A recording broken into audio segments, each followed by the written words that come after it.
Bună ziua și bine v-am găsit la o nouă ediție a emisiunii Adolescența Cultural. Vă reamintim că ne puteți urmări live pe site-ul www.adolescențamedia.ro. Astăzi avem alături de noi o personalitate, o voce ghidușă care se joacă cu stările personajelor și mișcările peristaltice ale sufletelor lor. Un suflet minunat și deosebit, actriță la Teatrul Bacovia, doamna Eliza Noemi Judeu. Bună ziua și bine v-am găsit în micuțul nostru studio de radio. Bine te-am găsit, Evelin. Bună ziua, stimați ascultători. Adică bună ziua tinerețe. Tinerețe, așa. Post pentru tineri. Radio Adolescența. Pe care ar fi bine să-l asculte și părinții. Ar fi. Și îl ascult. Vă spun sigur că m-am ascultă la ora aceasta. Am dorit ca aceasta să devină o tradiție. Biografia în 20 de secunde. Biografia mea? Da. Rapid.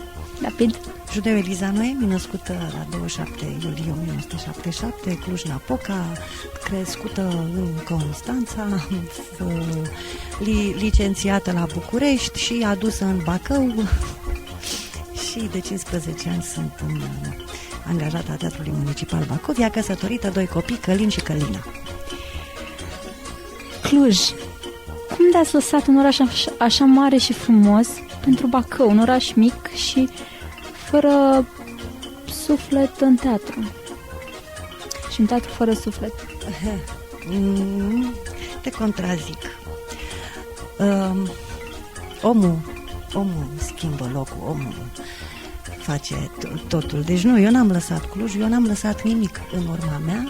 Eu m-am născut să fac turism. Cum turism? Așa că mă plimb. E adevărat, mi-ar fi plăcut desigur să rămân acolo unde m-am născut, dar a fost mult mai bine că am fost așa atârâtă de viață dintr-un oraș în altul.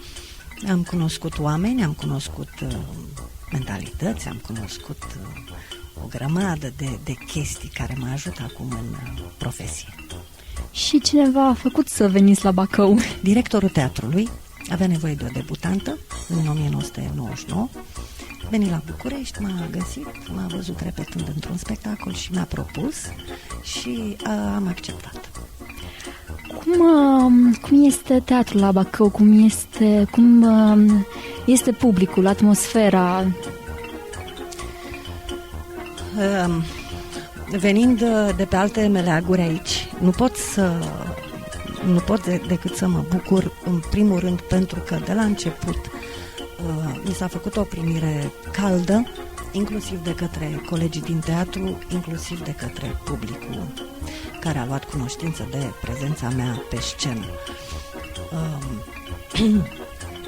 Teatrul la Bacău există, să știți, de aproape 70 de ani, cât în 2017 acest teatru împlinește 70 de ani de existență, ceea ce înseamnă mult. Înseamnă foarte mult. Adică, în ciuda oricăror sisteme sociale, în ciuda oricăror manageri care s-au ocupat de această instituție, Teatrul la Bacău a rezistat și asta se datorează, să nu uitați asta niciodată, în primul rând actorilor care în ciuda faptului că nu sunt arhicunoscuți și recunoscuți și n-au funcția asta de vedetă care-i celebrat acum prost în România, da? Deci în ciuda faptului că nu sunt vedete pe micile ecrane, să știți că au o forță imensă și țin teatrul ăsta în spate. Și până la urmă sufletul omului contează și, cum a zis dumneavoastră, omul sfințește locul. Da. Deci nu pentru că lucrez în teatru, nu pentru că respir alături de colegii mei pe scenă, nu pentru că îi cunosc, dar teatru este vocea cetății și trebuie ținut cont de aspectul ăsta. Teatru trebuie sprijinit, teatru nu se poate face fără dumneavoastră, publicul, și atunci respectul trebuie să fie reciproc, actor-spectator, spectator-actor, și atunci poate că teatrul din Bacău ar putea deveni ceea ce ne dorim și ceea ce vă doriți. Și nu mă gândesc la succes, pentru că nu succesul contează neapărat, ci importanța, mesajul pe care îl transmite ideea de teatru, și asta nu se poate fără iubire față de cultură. Iubire față de teatru. Teatru are pe lângă chestia asta cu educația, asta mi se pare așa de comunistă. Teatru educă. Sigur că educă, dar teatru în primul rând este o voce. Reprezintă o voce. Pentru cotidiană, teatrul nu mai este o voce, doar pentru unele persoane am putea zice, dar... Ce spui tu e interesant. Asta e percepția... Probabil. Cui? A tinerilor? A tinerilor. În ce sens? Eu nu știu dacă într-un alt oraș din țară atâția tineri din atâtea licee fac atâta teatru. Știi câte trupe sunt de teatru de liceeni în orașul ăsta? Vreo 5 trupe, din câte știu. 5 sau 6, da. 5 sau 6. Da, crezi că e puțin? Nu e puțin. Cui se datorează asta, oare? Nevoii de teatru. Deci exact. Nevoii de teatru, da? Deci poate că ele s-au înființat și dintr-o dorință de a ne arăta ei nouă cum se face teatru. Numai că nu e chiar atât de simplu. E simplu, dar nu e deloc simplu. Au și ei nevoia asta de a ieși din cotidian, de a face altceva. Da, au nevoie au nevoie să-și exprime sentimentele, gândurile, da. Și asta se poate într-adevăr face prin teatru. Prin teatru, exact. Prin teatru. Teatru e așa generic, dar teatru presupune arta actorului, arta regiei, arta scenografiei, îmbină toate artele, da? Teatru e prea generic. Nu, ei au înțeles, unii își pot explica, alții nu, dar când spui actor, înseamnă că trebuie să-l asculți pe omul ăla, are ceva de zis, iar tinerii au ceva de spus și din păcate nu li se dă prilejul prea des de a se exprima și atunci fug la teatru, în teatrul lor. Asta probabil din cauza societății. Asta e din totdeauna. Probabil, da, cu siguranță. Nu știu, părinții la servici, n-au cu cine vorbi și atunci, nu știu, nu dau vina pe părinți, Doamne ferește, că și eu plec de acasă și probabil copiii mei ar vrea să vorbească cu mine și eu nu. Dar există, sunteți altfel, sunteți alt tip de generații, mai deștepți, mai adaptabili, nu mai energie aveam și noi ăștia dinainte, dar sunteți diferiți, parcă aveți ceva mai multe de spus, dar cineva trebuie să vă ghideze în a vă asuma responsabilități, cineva trebuie să voi vreți libertate, dar trebuie să vă explice cineva cum s-ar asuma libertatea. Și trebuie să simțim și noi că există cineva acolo care are încredere în noi și care crede că noi putem reuși, că noi putem fi schimbarea acestei lumi în bine, bineînțeles. Da, eu cred. Și eu, sincer. Da, până la urmă teatrul înseamnă și cultură, iar fără cultură nu poți deveni un om adevărat, un om adevărat. Atât de mult s-a vorbit despre chestia asta în ultima vreme că pe mine m-am săturat și mă plictisește și deja a devenit așa la ordinea zilei, dimineață, prânz, seara, fără cultură nu puteți. Haide, domnule, hai să o facem, hai să ne asumăm și hai să fim civilizați, că nu se pot una fără alta, cultură fără civilizație. Și trebuie să fie și voință. ambiție?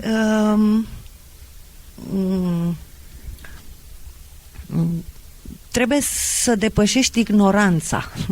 Exact. Trebuie să depășești ignoranța și să... Din păcate, ea este cea care ne stăpânește pe noi în ziua de astăzi. Din păcate, dar tu ești cam pesimist. Nu sunt pesimistă, sunt realistă. Ești, bun. Astea sunt... Ai constatat, de acum ai decizii să schimbați. Ați constatat că ce e rău în sistem, în societate. Da, v-am văzut și în stradă, ați ieșit și în stradă. Am ieșit. Și hai să schimbăm, uite, generația mea vă e alături, ca să zic așa. Și părinții voștri, și ăștia mai tineri decât părinții voștri, suntem aici și da, vrem. Dați-ne impulsul, spuneți-ne ce doriți, să putem crea o lume mai bună. Dar trebuie să existe o comunicare. Nu există. Asta e, nu există. Comunicare și motivație. Comunicare, motivația vine pe parcurs. Da, și întâi trebuie să vezi care sunt problemele. Trebuie să le sesizezi. Și asta pornește efectiv din familie. Vorbesc cu mama, vorbesc cu tata, cu bunicul, cu bunica, da, generații diferite, da. Spun ce vreau, întâi îi ascult, măcar din respect. Și pentru că oricum știu mai multe, că au trăit mai mult. Au o experiență. Da. Și încercăm întâi în familie să comunicăm și atunci, da, putem ieși în lume cu altă vibrație, cu altă energie și să ne transmitem mesajul mai departe. Și la școală trebuie să trageți de profesor pentru comunicare. Da. Dincolo de ora de curs. De ce sfatul? Da. Vreau să vă mai întreb. Ați zis că ați fost făcută pentru turism. Nu, am spus că m-am născut să fac turism. Să faceți turism. E o vorbă așa, iurea, o joacă, da. Când sunt întrebată și colo, și colo, și colo. Da, domnule, da, m-am născut să fac turism, care e problema? Și când erați mică, ce voiați să deveniți? N-ați avut un vis al dumneavoastră? Voiați să deveniți actriță? Da. Da? Da. Și uitați că ați și ajuns. Da, mă rog. Da, am muncit pentru asta. Ați muncit. Eu nu cred în noroc.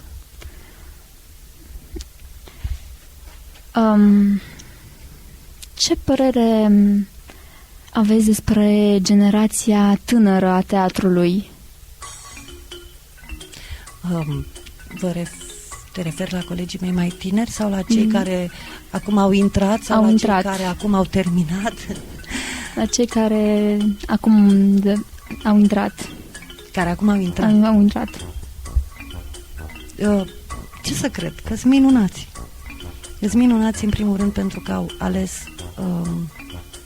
ales să-și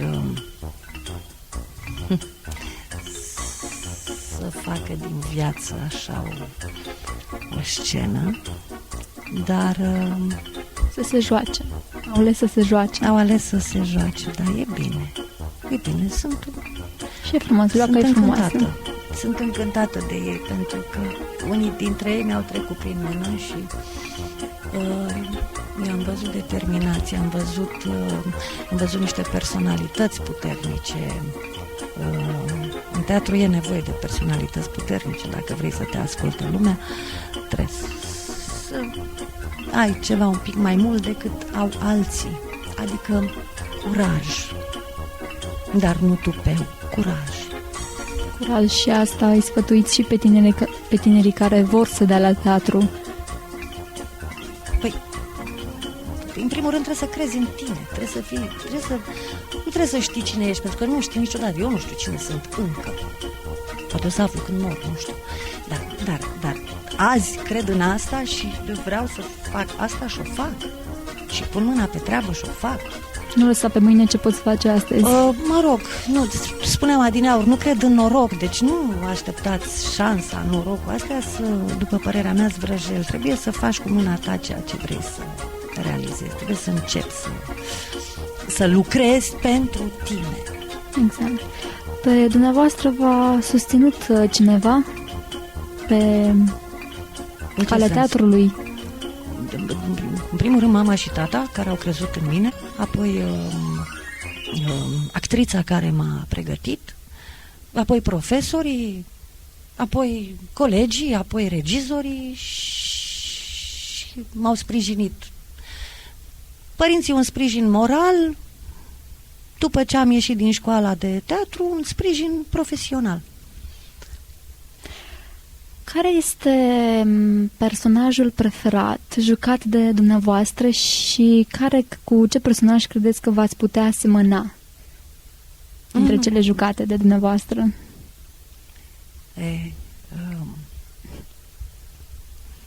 Mi-au plăcut mai multe personaje dintre cele pe care le-am făcut. Probabil că au spus-o unii că ar fi fost rolul Mănușă.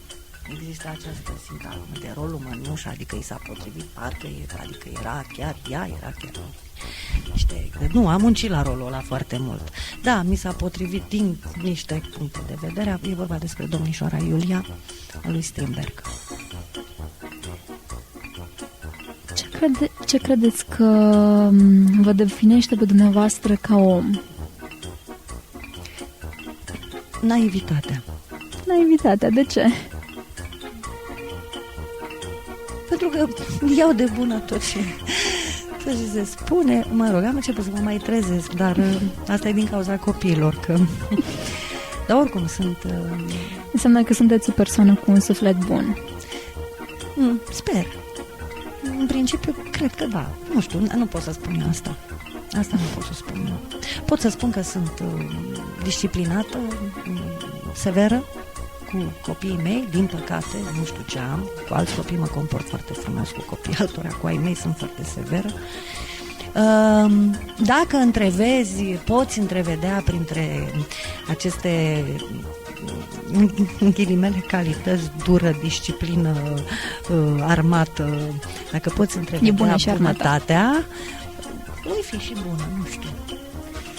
Cum sunt copiii dumneavoastră? Se mândresc că mama lor este mare actriță Eliza Noemi Judeu, actriță la Teatru Bacovia? Nu.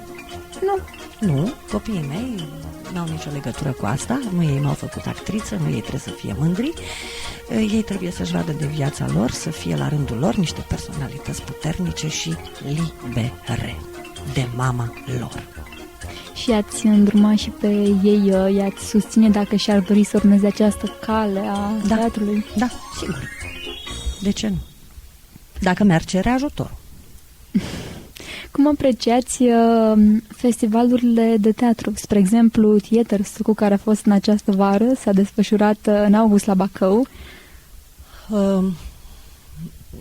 Cred că sunt în asentimentul celor mai mulți, din fericire, care au apreciat acest tip de eveniment.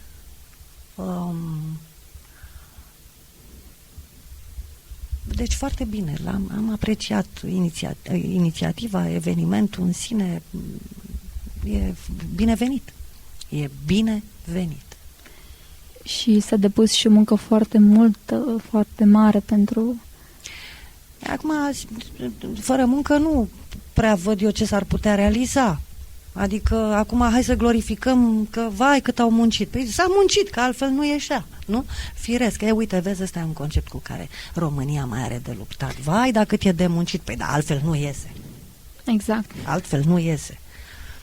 Și dumneavoastră, ce rol ați avut în acest festival? Ați fost și organizator, ați jucat și ați deschis festivalul cu îmblânzirea Scorpiei? Păi n-am deschis eu festivalul, l-a deschis Teatrul Municipal Bacovia cu piesa Îmblânzirea Scorpiei, în care am avut și eu un rol. După aia am jucat spectacolul Femei Singure, One Woman Show meu, un spectacol independent, și apoi m-am alăturat din nou trupei Teatrului Municipal și am jucat Vârciorova Carantina.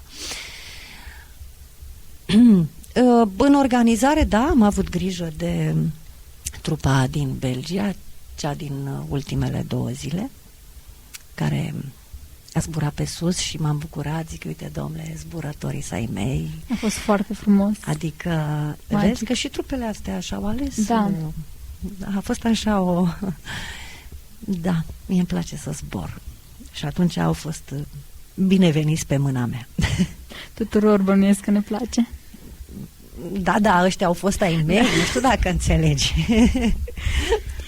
Am să vă rog acum să ne spuneți care este melodia dumneavoastră preferată.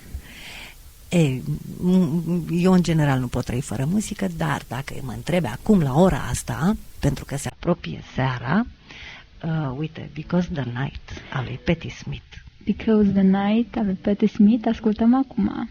Ok.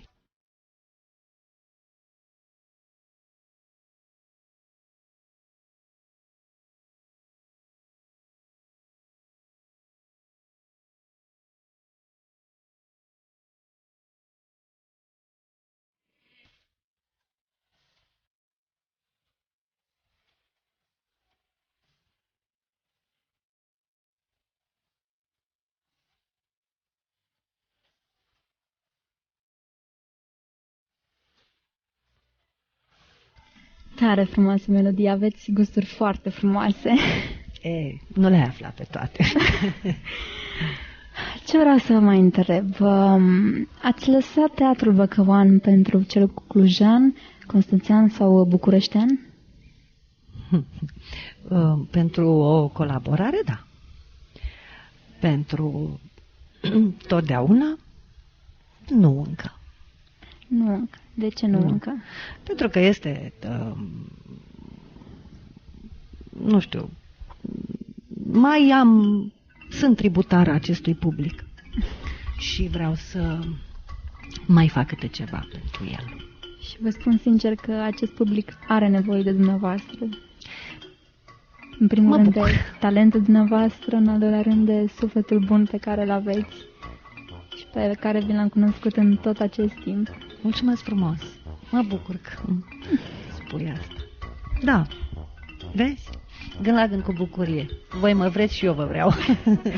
Dacă noi vă vrem și dumneavoastră trebuie să ne vreți. Nu-i negociabilă dorința asta și nu-i obligatorie și nu... Dar e dacă există această reciprocitate, atunci... Cum a fost copilăria dumneavoastră? La Constanța, la Cluj și facultatea la București. Cum a fost copilăria dumneavoastră? Copilăria mea continuă, dacă vrei să știi, pentru că eu la Bacău n-am fost copil, deci trebuie să fiu și aici. Continuă prin copiii dumneavoastră. Continuă prin copiii mei și mă mai prind așa în niște treburi infantile de acum, adică nu mai sunt copilărești. Uneori sunt foarte infantile. Da. Cum să fie? A fost o copilărie frumoasă, că a fost înconjurată de dragoste, am o familie foarte mare, și la Cluj, și la Oradea, rudele din partea tatălui meu, la Cluj eu și mama, plus restul familiei, deci nu, am fost înconjurată de dragoste, n-a fost nimic în neregulă. În neregulă era, să zicem că eram foarte tăcută. Eu am început să vorbesc așa prin clasa 4-a și de pe la liceu am început să socializez. Să fiți mai dezvoltă. Da, eu am fost o singuratică, adică am fost total contrar a ceea ce sunt acum. Am fost opusul a ceea ce sunt acum. Sau par a fi volubilă, deși eu și acum am nevoie de singurătate și de liniște, în general. Astea sunt reminiscențe din copilărie. Cele mai importante. Nu știu dacă sunt cele mai importante, mi-au rămas de atunci. Deci trebuie să fie liniște în jurul meu, trebuie să fie cât mai puțină lume, dar în același timp am nevoie de oameni, am nevoie să... Ia uite, dragă, cât vorbesc. Deci sunt un om singur, ce să mai...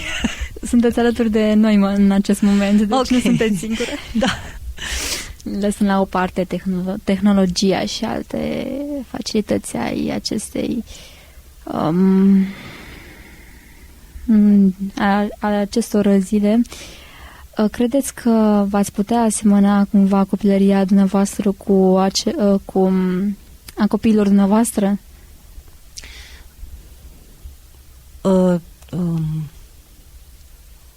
Păi da, că eu îi cresc pe ei cum am crescut eu. Sigur, cu calculatorul în față, că așa-s vremurile. Da, nu-i răsfăț. Nu-i răsfăț în niciun caz, nu. Să nu fie alintați. Dar nu. Deci, cum m-au tratat pe mine părinții, așa îi tratez și eu. Încerc să-i ascult, încerc să vorbesc cu ei, încerc să le fiu prietenă. Mi-am dat seama, de exemplu, cu cel mare, în care are 13 ani, mi-am dat seama că nu e bine să fiu prietenă, chiar trebuie să fiu mamă și trebuie să pun piciorul în prag, că începe adolescența și eu luați razna în momentul ăsta. La vârsta aceea... Și are nevoie, mi-am dat seama că el de fapt nu vrea o prietenă, el vrea o mamă. Bun, atunci o să fiu mamă. Și tot așa ne luptăm. Sunt atentă cum funcționează treaba asta că nu știu, acum azi mamă, acum are copilul meu 13 ani, n-am mai avut niciodată, nu știu, le iau și eu din mers. E o vârstă la care ne confruntăm cu toții cu acest război, mamă, fiu, fiică, tată, da, fică. Nu e hotărât ce să fiu pentru el, mamă sau prietenă. Poate amândouă, poate doar. Da, cred că ar trebui să-mi dau eu seama de treaba asta, dar uite că încă nu-mi dau seama. Va crește și vă spune el ce ați fost pentru... Da? Da. Voiam să vă invit personal pe 18 decembrie la Teatrul Bacovia la un spectacol de Crăciun, un spectacol de mentalism, susținut de băiatul ce a venit emisiunea trecută, Ștefan Grundinski. Aceasta este și invitația. Mulțumesc frumos! Iar pe voi, cei de acasă, vă anunțăm că biletele le puteți cumpăra, puteți accesa site-ul evenimentul HoHo Magic și este acolo numerele cu persoanele de la care puteți cumpăra biletele. Și ce o să facă? Ci că va fi o surpriză. Surpriză? Da. Ok. Din câte mi-a spus, dar să nu spuneți. Să nu spuneți că v-am spus. Deci are loc la Teatrul Municipal Bacovia. Înseamnă că n-am spectacol. Deci vin.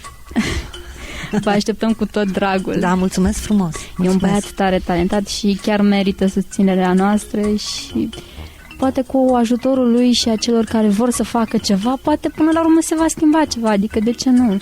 Ce să se schimbe? Dar ce trebuie să se schimbe, Evelin?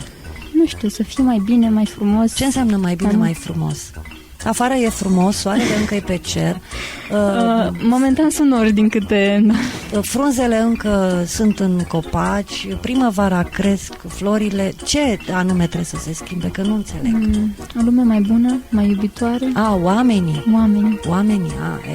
Aici ai mult de lucru și nu o să se schimbe. Ai zis că ești realist, acceptă adevărul pe care ți-l spun acum. Nu, oamenii nu o să se schimbe, o să devină din ce în ce mai răi, mai rapace. Cine înțelege asta poate să se protejeze singur, da? Îndepărtându-se sau nu știu. Da, așa Deci, vorbeam la începutul emisiunii de încrederea pe care o acord și eu și generația părinților mei, tinerilor, de a schimba, dar va fi greu. Va fi greu, dar dacă se va vrea, se va putea. Trebuie să avem o determinare aproape eroică ca să se schimbe. De ce ai schimba un om? Că de fapt de aici plecăm. Cum schimbi un om? Până la urmă nu poți schimba un om. Ca să fie mai bun sau mai iubitor sau ce poți să-i oferi? Ce-i dai? Nu știu, depinde ce vrea. Nu știu, depinde, pentru că nu toți oamenii sunt la fel. Unii încă mai trăiesc în lumea lor și... Deci, cum schimbi tu oamenii? Nu. Ne putem schimba pe noi. Asta e altceva. Dar cum te schimbi pe tine? În funcție de ce te schimbi pe tine? Dacă ăla e rău, mă schimb în rău sau cum? Dacă ăla e bun cu mine, mă schimb în bun sau cum? Sau aplic treaba biblică, întorc obrazul, dar de ce să întorc obrazul? Stai, frate, un pic, de ce să întorc eu obrazul? Mai bine îi dau eu un pumn. E dificil și nu. Da, e dificil. E mult mai mult. Dacă începem într-adevăr să punem la punct niște nereguli, când vedem o neregulă, să o punem la punct, adică de la salut, de la mulțumesc, de aici trebuie început. Da. N-ai cum să schimbi guverne, n-ai cum să schimbi sisteme sociale, da? N-ai cum. Dar pornind de la astea minore de dimineață de când ne trezim, poate. Dar să știi că încercăm și asta. Mulți dintre noi încearcă asta zi de zi, de secole, și nu se schimbă. Așa că cel mai bine este să-ți vezi de viața ta, să nu-i deranjezi pe ceilalți, să te bucuri de ce ai și punct. Și eu cred cu tărie, și mama îmi spune aproape fiecare zi acest lucru, că înțelepciunea este peste inteligență. Da, așa e. Iar un om înțelept nu că le poate avea pe toate, poate face orice dacă crede în puterile lui, dacă nu pune gura dacă nu ascultă ceea ce zice cel din stânga și cel din dreapta. Da, Evelin, dar înțelepciunea asta, știi, apare la vârste mai înaintate, când nu mai ai puterea să ieși în stradă. Ar trebui să ne ascultăm părinții și să ne asumăm înțelepciunea asta un pic mai repede. Da, așa e. Să ne maturizăm. Să ne maturizăm, da. Adică un pic mai multă responsabilitate mai devreme. Da. Mai devreme asumată responsabilitatea asta ca să putem, nu știu, evolua, habar n-am, să putem merge mai departe. Trebuie să mergem mai departe. Unde? După emisiunea acasă. După emisiunea acasă, la făcut teme, învățat, exact. Mâncare, grijă, să avem grijă de copii, dumneavoastră. Să știi că e important, adică nu trebuie neapărat nu trebuie să-ți dorești să schimbi lumea, Evelin. E suficient dacă l-ai întrebat pe copilul tău într-o zi, ce faci, mamă, cum te simți? Să știi că e mai important asta. Sau să o sun pe mama și să-i spui, mama, te iubesc. Sunt mai importante asta decât a schimba ce? Pe cine? Așa e. Lucruri mărunte, bine făcute, astea vor duce la schimbările majore. Cred eu. Încerc eu să trăiesc așa, nu știu. Și credeți bine. Da. Morala acestei emisiuni este că schimbarea stă în noi, există în noi și noi trebuie să facem ceva pentru a ne fi nouă bine. Noi nu trebuie să ne schimbăm, Evelin, dar trebuie să fim responsabili de ceea ce facem. Că am făcut bine, că am făcut rău. Trebuie să știm să ne asumăm consecințele și să reparăm sau să continuăm.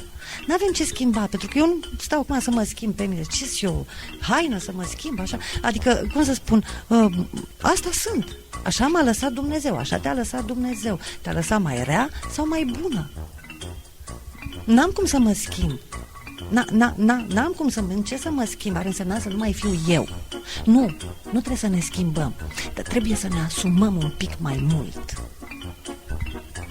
Trebuie să ne responsabilizăm. Asta nu înseamnă schimbare. Asta înseamnă să cred mai mult în mine, în propriile forțe. Da, asta nu e schimbare. Asta e curaj și credință.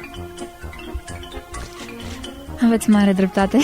De curaj și credință în mine, în tine, în fiecare în sine. Să creadă că poate să meargă, nu știu, că poate să meargă până la... Să fac orice, să mute munții din loc. Nu știu unde să zic eu. Tu își plantează un copac, să fii fericit, să crezi că poți să faci aia. Eu n-am plantat în viața mea un copac. Mi se pare că asta e treaba altora, vezi? Nu mi-am asumat încă treaba asta de a mă duce.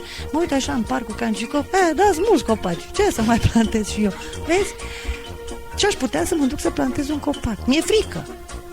Nu știu cum se pune, nu știu cum... De ce? Nu știu ce iese din rădășinile.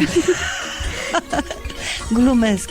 Da, vezi, na, sunt multe de reglat. Adică fă ce vrei, fă ce-ți place. Noi trebuie doar să ne dorim.